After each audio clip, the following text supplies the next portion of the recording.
Mumbai metropolitan region, Surat, Varanasi ఇప్పుడు start చేశారు, విశాఖపట్నం. ఈ 3 స్టార్ట్ చేసినప్పుడు 4-5 మీటింగ్లు కూర్చున్నారు.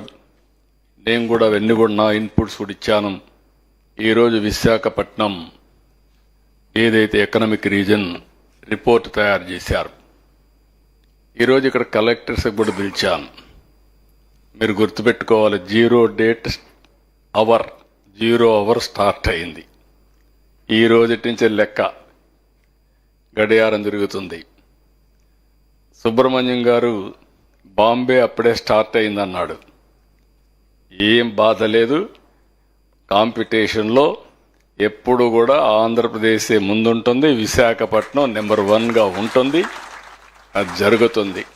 ఆల్వేస్ ఒకటి చెప్తాను, కాంపిటీషన్లో మనం ఉంటేనే కంపీట్ చేయగలుగుతాం. అది మనం చేస్తామని చెప్పి కూడా నేను మీకు తెలియజేస్తున్నాం.